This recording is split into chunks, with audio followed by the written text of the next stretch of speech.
coordinator of the language and writing program of Oasis.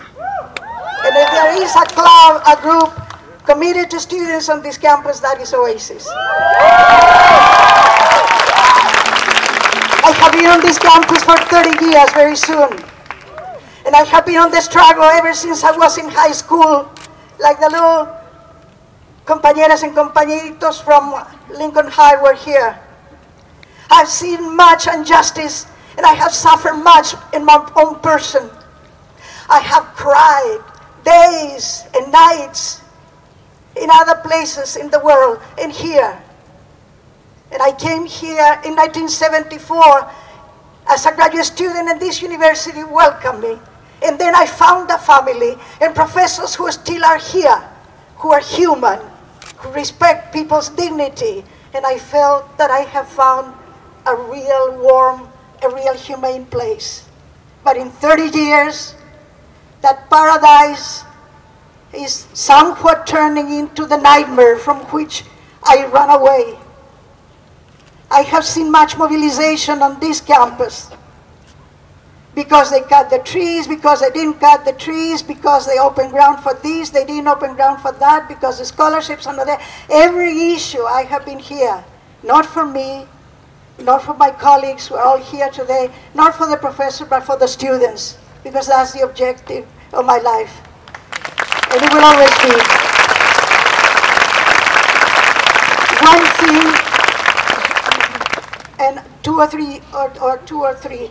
Number one, it is time to dry the tears. It is time to take action. We have suffered. No one probably on this campus has suffered more than the African American students, because history has oppressed them throughout their entire existence. I did see their pain in Austin, Texas, and the entire state of Texas in the 60s, when horrible things like this happened and nobody did anything. I think that the students on this campus are so committed to the studies, are so committed to the library and the lab, that they have missed the point. They have gotten out of history, and we need to bring them back. We need to bring them back. They need to know that there is an enemy and that these things do not happen by accident. I'm here with you, and as I've always said, I've offered my life, and my life belongs to the students. Twice in my life I came very close to lose it. If I need to lose it now, so be it. It's yours. I think that educating oneself is very good. Educating this crowd is very good.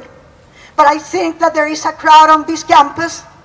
There is a mainstream American crowd that has never studied their history, and they haven't even come to terms with how they belong to the enemy and how they are part of the repressive apparatus of this nation. We need to educate them.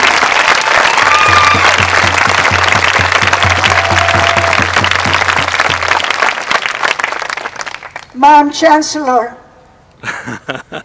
about 2 months ago, I received from your hands a medal because I have been here serving the students for almost 30 years.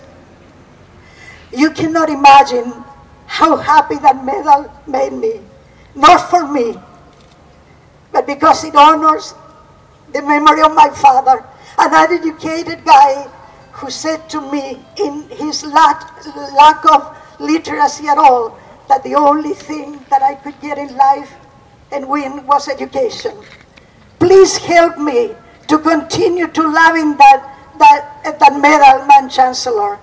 And please tell the students that you understand better than anyone else, and that in spite of all the pressures that we know you're under, that you will expel some fraternities from this campus.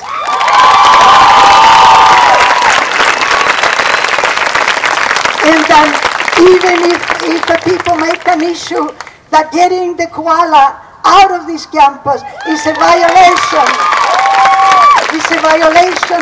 of civil liberties, I will say that civil liberties and laws